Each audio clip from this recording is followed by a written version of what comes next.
Ass is a wee kid. I was 4'3" with a big pig. Open the closet to make deposits. It was broken open. Had your boy pissed. If you need the money, just say that. I would break you off. Welcome to the interview.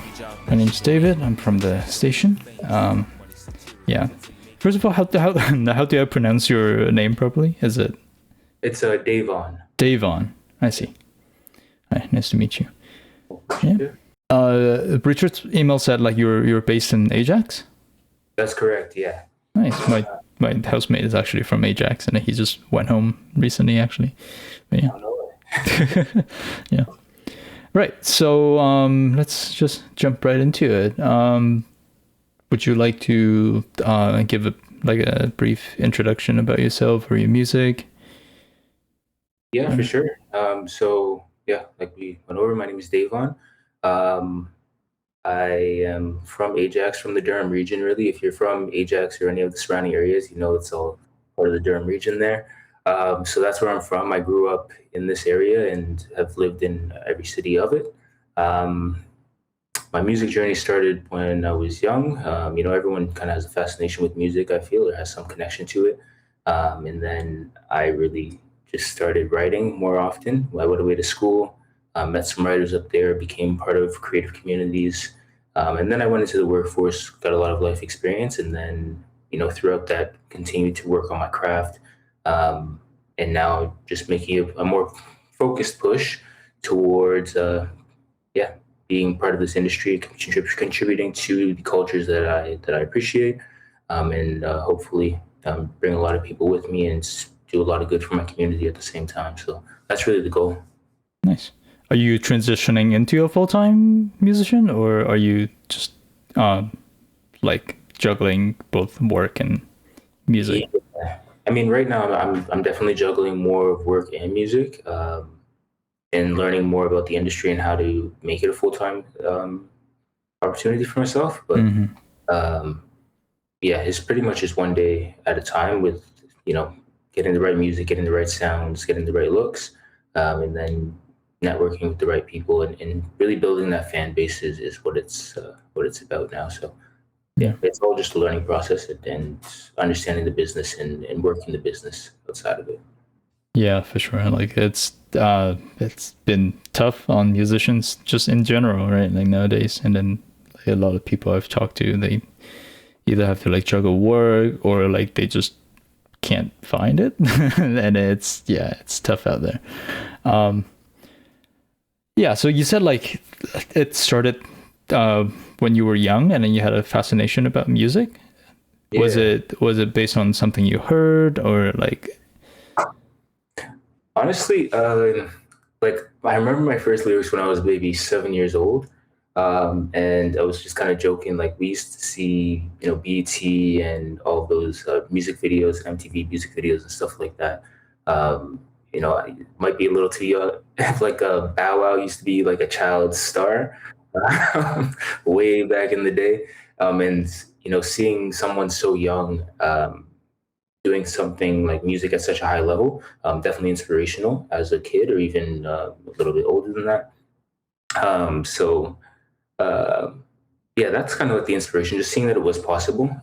The circumstances that I kind of grew up under didn't really permit a lot of, flexibility in terms of, activities, things, especially things that needed a lot of resources at that time. And then also when you're, I'm kind of jumping all over the place, but when you have a lot of it on your mind, as a lot of musicians do, you need somewhere to put it, right? And somewhere where you can kind of write it, whether it's musical, whether it's lyrical, to make sense of the world around you when you don't necessarily have people to talk to about it, or the people who you can talk to about it don't necessarily understand the perspectives that you're coming from. So that's a big part of it. And so I started writing a lot. I started my studies in computer systems engineering. I went to a university in Ottawa, and I switched from engineering I did 2 years of engineering, and then I went into human rights after that. And it was a big transition, like everyone goes. Human rights, as in just work-wise, or you actually went and studied? I studied human rights after. Oh, wow. Yeah, so. The transition was pretty much that I had an affinity for computers and programming and that world and that systematic way of thinking and interpreting things. But the human rights aspect was just there's so much happening around the world socially, especially for Black identifying individuals and around the world for everyone. And I didn't know how to engage with it. Like I didn't know how to have those conversations and stuff like that. So studied that, and again, just started writing more and more. And the lyrics and the content became very important to me. Just kind of built from there. I see. Yeah, so you would say like your lyrics are very, I guess, inspired by like social events and just things in your life, kind of, or like do they have a tighter theme? I think they have been inspired by both, for sure. Nowadays, when I craft a song or an album, I'm thinking about a particular theme that I can touch on. Like I've done one, Dear Life, that was shared with your team. That was kind of like a theme on learning to love life again, kind of thing. So I touched on a few different topics from learning to appreciate the work, understanding the challenges, how loyalty can cost you in some situations, understanding your roots, like touching on those different topics to learn to appreciate everything about it. But I don't necessarily get too political. I've seen people get very political, and I appreciate it, and I think it's great. But I'm more abstract in my approach. I appreciate a double entendre, a metaphor, and kind of more philosophical tones. Whereas if you pay attention, like the lyrics can be attributed to or can connect with many different themes at the same time, or it could be very poignant and to the point on specific topics. And then definitely draw a lot on my life experience as well, because that's just what everyone knows best about themselves, right? So you have to incorporate that into everything that you do. Nice, very cool. You said you started writing lyrics when you were 7 or something? I'm a musician myself. I struggle the hardest with lyrics. Okay. It's like I put one line down and I don't like it and I scrap it and it just becomes like this never-ending cycle. No, that's you know what? That never goes away, to be honest.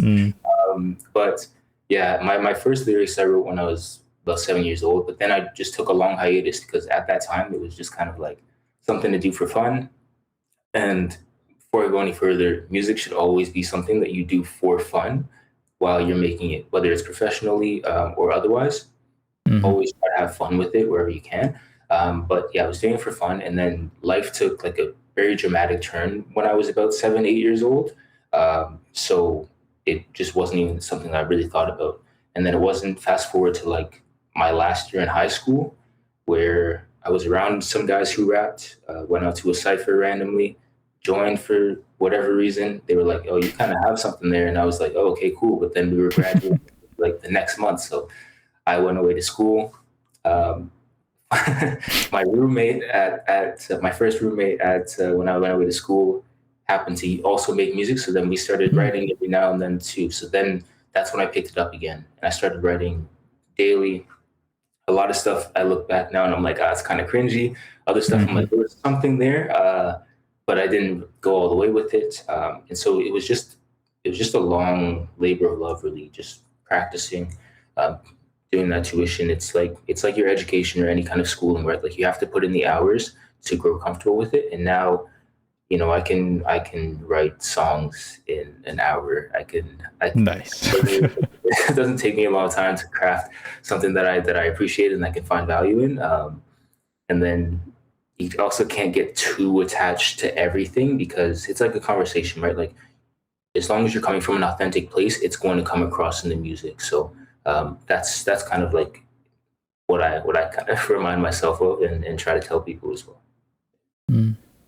Yeah, I think the one song with lyrics I wrote, like the lyrics part, I actually came up with like in 2 hours. So that was like a really weird experience because that's the very first like full lyrics that I wrote, and then for other projects, I just like couldn't come up with anything at all. But with that one, it just came out. but then when I look at it like 2 months later, I was like, I don't know if I like it. And it's like, yeah, no, but like you're right, like picking up the pen and then just keep writing, kind of like making yourself write more and then just get comfortable with it. I think that's a very good approach. Yeah. I listened to some of your tracks that you put on or Libra Time playback, and how would you describe your genre? Because I know like within hip hop, like people get really specific, right? Yeah, it's true. Yeah, I really just appreciate the hip hop label because of that, because it can be broad. But it depends on the sounds. Like I do appreciate like a soulful sound. I do appreciate sometimes like the trap instrumentals and that sound as well, and some boom bap. Like I like pianos. I like keyboards. I like synths. Like if it I can really appreciate every sound. So I don't really classify it any more specifically than that. I just say hip hop, and I let the DJs and the radio hosts decide where it fits within the catalog and who they group it with. Let the playlist listers do that, because I've seen mixes where you have R&B transition into some rock and it sounds great. So anywhere it can fit is. I let the people decide where it goes. So your approach is like no need to like box yourself in, kind of. Yeah, not at all. No. Nice. Yeah, I mean, like, do you release through a distributor or a label or something? I do release through a distributor. So the label is No Academy. It's kind of an independent thing that I'm starting and that I'm working to build into artist management and artist development, but also like creative agency for brands. And then I release right now through DistroKid. So just because I use a different one, but I'm also using a distributor, and then like the options for genres is actually quite limiting anyways. So it's like, I just asked because like some people know like within themselves, not necessarily like to the platforms or whatever, but like they're like, I'm very specific this style. But yeah, that was like, that's again a good approach. I think it's like not get too bogged down by all these labels, I guess. What are your influences? Like, are there any genres that like particularly inspire you, or artists maybe? Yeah. When I think of genres, I would probably refer to the ones that I've already mentioned there, like the hip hop, of course, R&B, rock, I love classical music. I did notice that in a lot of your tracks, you feature a lot of like acoustic instruments or like not synthesized instruments. Yeah, no, definitely have an appreciation. Like going back again, like when I was younger, being in band class, my favorite class. I was a part of the band, playing in the instruments, doing the recitals and the concerts. Going to symphonies is still one of my favorite things to do. So I just appreciate classical and those very clean sounds and orchestras. So all of those are the genres. I'd say like anything that sounds good to the ear, pretty much. In terms of specific artists, it would be the things that I grew up around. So anyone in hip hop, any kind of rapper. For the lyrical ability. Lately, I've been listening to a lot of, I've been tuned in more to like East Coast stuff, but some West Coast stuff. R&B, I'd say like Maxwell. I'll just list off some artists like Outkast, maybe Jay-Z, Kendrick Lamar, of course. It's hard not to have some Drake influence, but I don't know, the list can go on. You think like Blink-182, some Form 41 from Ajax as well. Like Green Day, Billy Talent, like anyone who was kind of on those MTV shows or BET, any music videos, Nelly Furtado, whether you had, I don't know, I listen to every music. And then there's some like, I was also part of the dance team briefly as well. So get into some amapiano and different African style instruments as well in music. So yeah, the bag goes deep. Yeah. Nice. Yeah. Do you like hear those influences in your own music, or are they more just like what inspired you to make music? That's a good question. I'd say that I can hear them. I mean, I want to believe that I can hear them. I don't necessarily think that when I am writing or doing or creating songs that I'm trying to channel them specifically, any of those things. But if it connects, I will tap into it. Like on some of the songs, you might hear some Maxwell influence, or I might pull some. I have one song and there's like a J. Cole influence on it, some of the lyricism.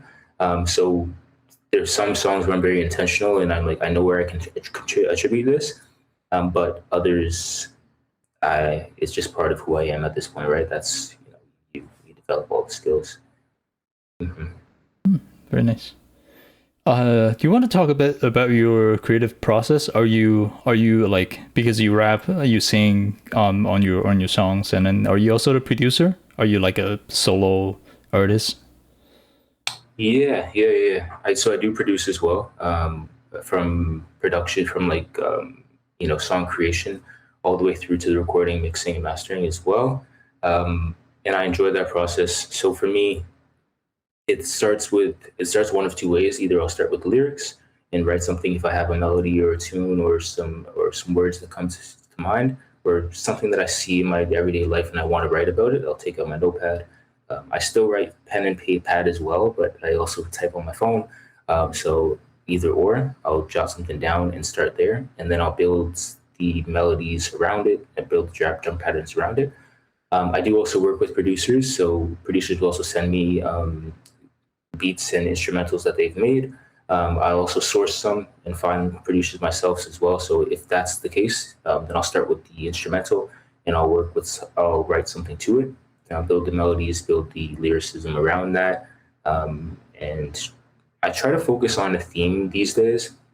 So even if I have a thought, if I'm like, David looks great in a white shirt, he's looking really cool, then maybe I'll start there and I'll be like, okay, well, what does wearing white symbolize, and where do I want to go with that? And then I'll do some research on around that as well. So what does the color white on shirts mean in different eras, and why was that color chosen for specific eras versus in other areas where they wore more black, for example? So I'll do a deep dive, just being genuinely curious about the topics that I think about, and I'll gather information.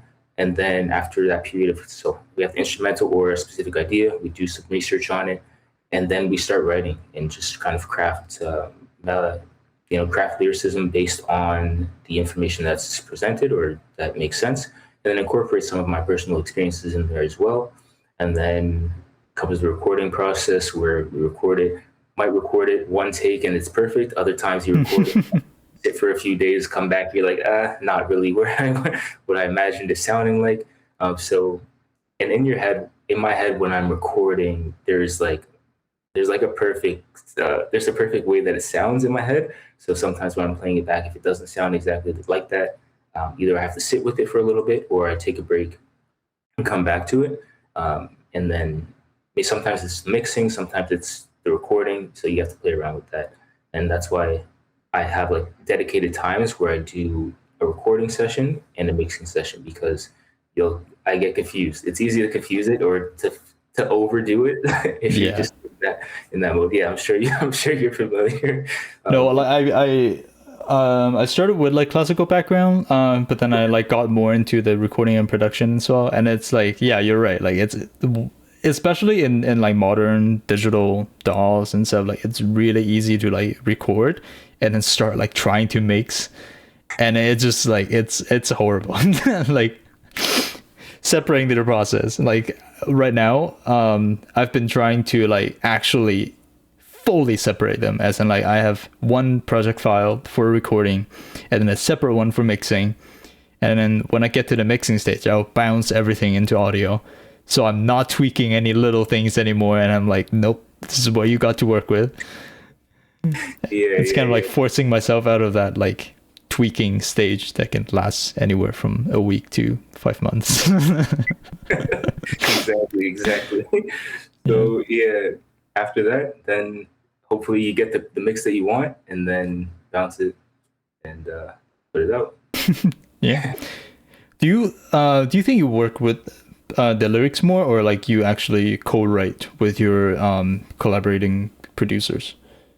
I definitely work on the lyrics myself. I haven't done much co-writing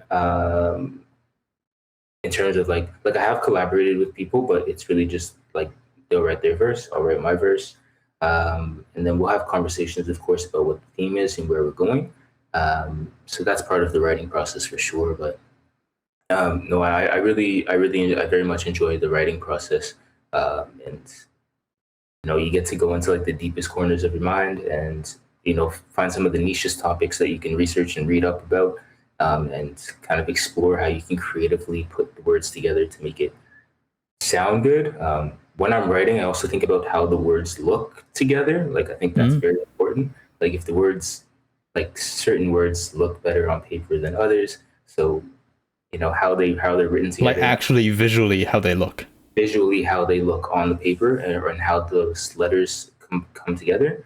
Certain sentences, certain words fit better and visually look better. So I do consider that as well in my writing, and then I also consider how they sound together, how they're articulated together throughout the process. So yeah, I very much enjoy that process of writing. I bet that's where the pen and paper come in, right? Because I'm sure it looks like very different on like if you type it out on a computer screen. Yeah. Definitely. I appreciate the pen and paper, and I've been told I have very nice handwriting, and probably because I write so much. So yeah. Practice makes perfect, right? There we go. Yeah.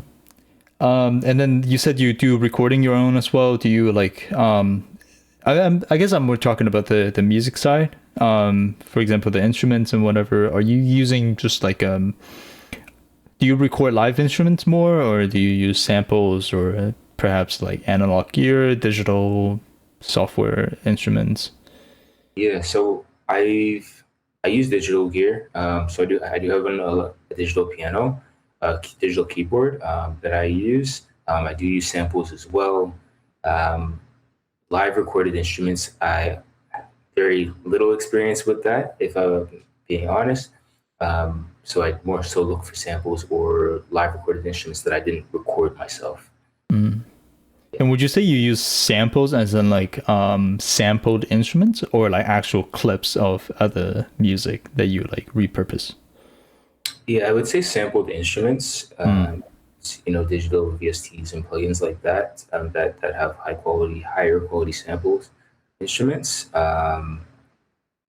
Yeah, because I would just wanted to clarify, because like taking existing music and then like sampling the music and then repurposing them is kind of like I mean, it's still done, but in my head, I kind of think of it as a more old school kind of method, or like how beats were originally made, kind of.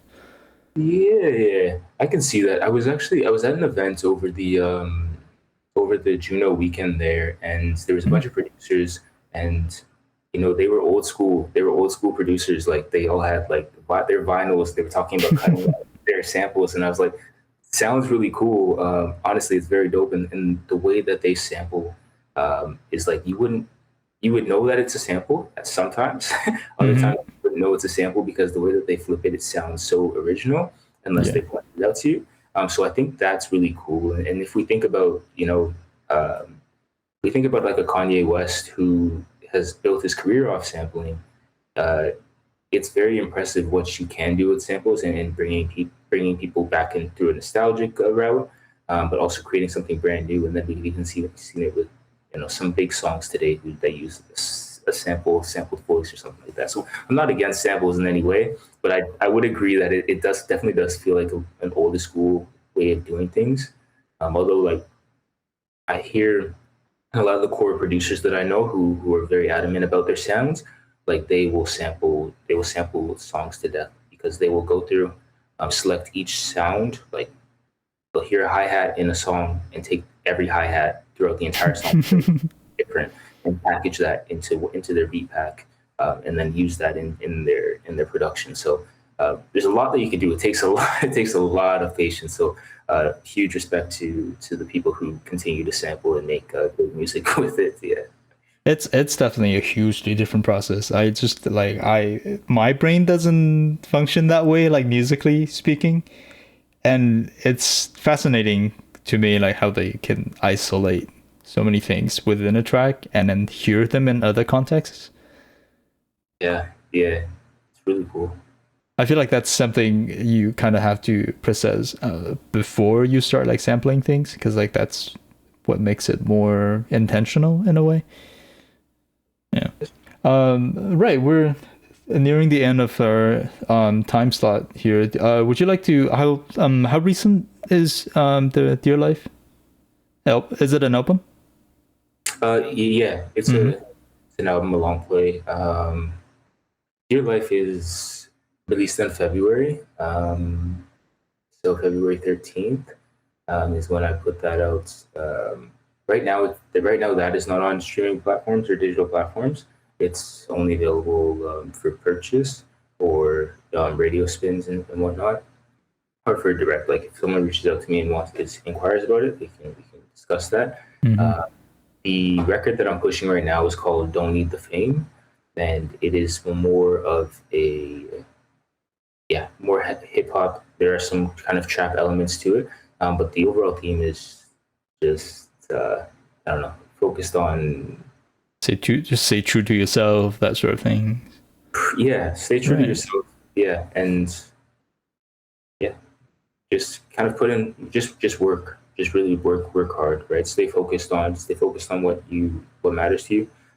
Work hard, and honestly, get your money as well, right? And Yeah. no, because because there's even when we think about the artists and we kind of touched on it briefly, like a lot of artists have to work a lot of different jobs, but there are a lot of ways to make money in the industry. But it really depends on you nurturing your fan base and showing up in places. And it's hard sometimes to show up everywhere and as your full, true, authentic self and whatnot. But just continue to show up at the end of the day, right? And believe in yourself as well. So, yeah.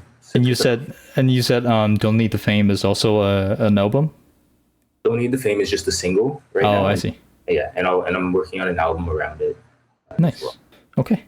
Yeah, we are nearing the end of the time slot, so I guess I'll wrap up the interview here. It was really nice to meet you and get to chat to you. And yeah, we'll stay in touch. All right. Sounds good. Sounds good. Have a nice day. You too.